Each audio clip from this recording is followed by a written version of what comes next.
begin tonight with a Warren police officer now charged with assault, accused of using excessive force. The incident happened last week inside the city jail, and it was all caught on video. Fox 2's Charlie Langton joins us live outside Warren Police Headquarters. And Charlie, what's the status right now of that officer?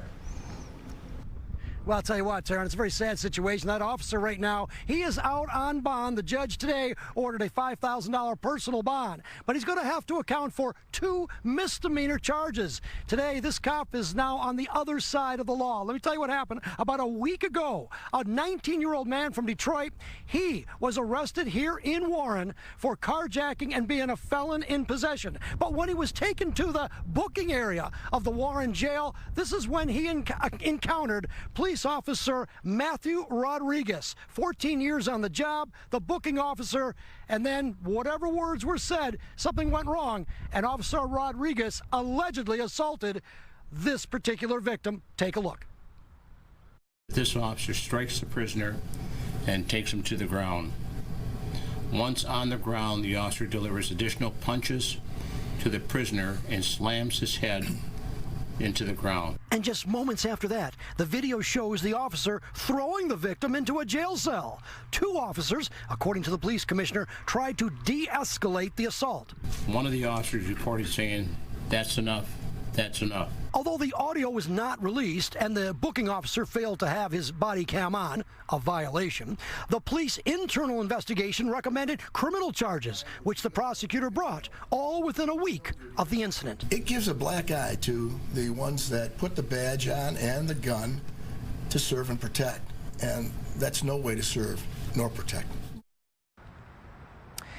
All right, now that officer again, his name is Matthew Rodriguez. He's been 14 years on the job. He was the booking officer. He is now on a paid leave of absence. Next week, he'll have an employment hearing to determine his status. Again, he's looking at 2 misdemeanor charges, assault and then conduct unbecoming of an officer.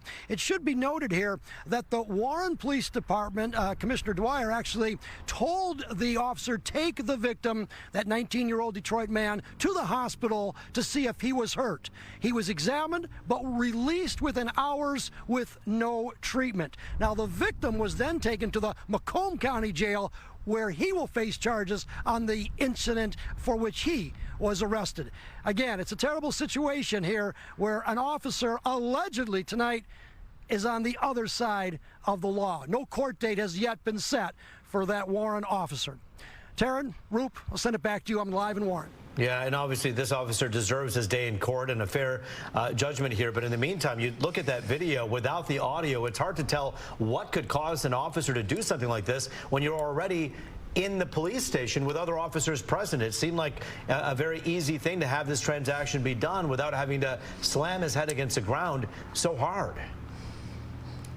Well, I think the question that a lot of people may be asking, why 2 misdemeanors and not a felony? That was asked of the prosecutor, Pete Lucido. And basically, in order to prove felonious assault, there's got to be 2 things, one of 2 things. Either a weapon was used, a gun, a knife, a chair, something, it wasn't used. Now, fists can be used to commit a felony, but there's got to be a serious injury. And in this case, there's really no serious injury. Now, that's good.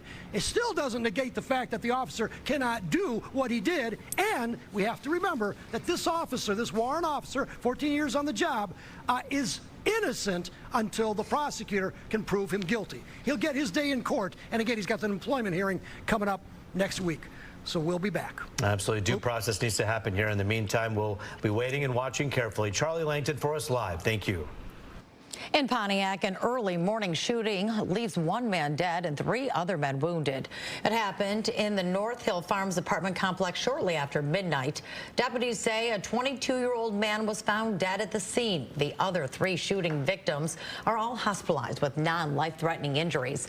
A motive for the shooting is unknown. Take out to Detroit's west side now, where a gas station is seriously damaged in a fire. The clerk suffered burns, and now police say they've got the person accused of setting the fire. Fox 2's Jessica Jupnak joins us live with more. And do we know why he set this fire, Jessica? That's just it, Taryn and Roop. It is such a bizarre story. I want to tell you how it started around 3 a.m. this morning. Guy goes in, he pays cash. The customer walks back outside. You can see on security cameras. He grabs the gas per usual, but then what he does next, that's weird. There was a gas can right here. He fills it up, a trash can, fills it up with gas, then takes it inside. I want to show you the video, the inside green light video that picks it up from there.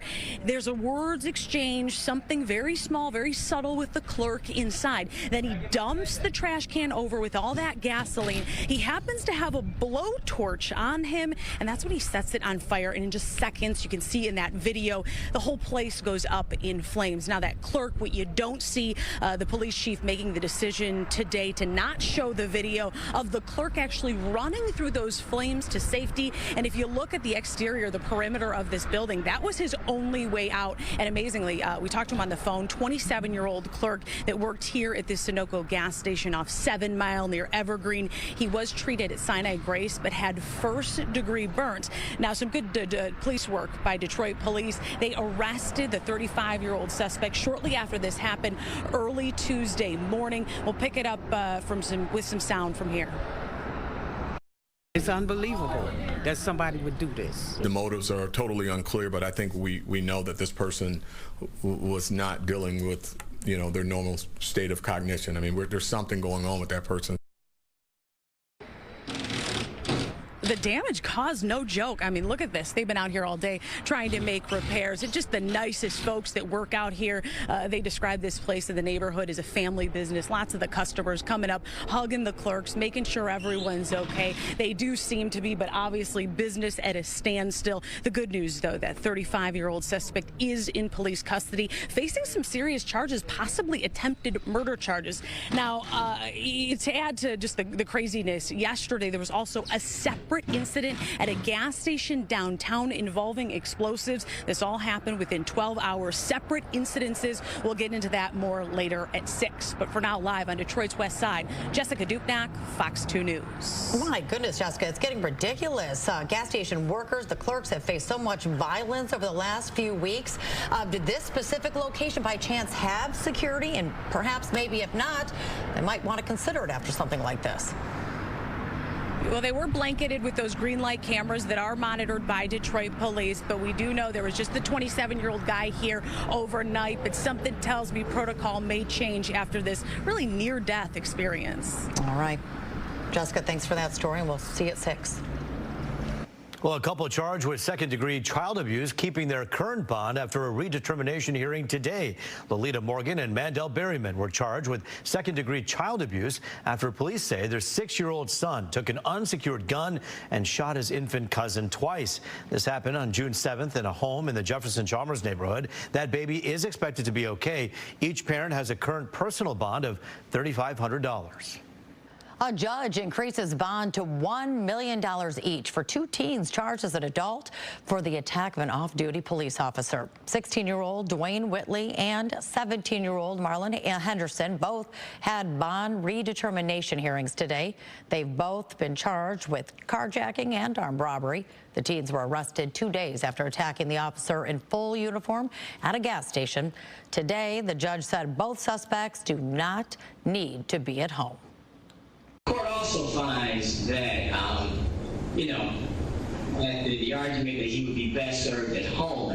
I'm not sure about that. I think he was probably at home when these allegations happened. In these cases, that would be wholly inappropriate. Mr. Henderson, what he is accused of is showing a level of criminality that, if this is true, would pose a danger that we can't take a risk on him violating the tether condition. Both suspects face life in prison if convicted.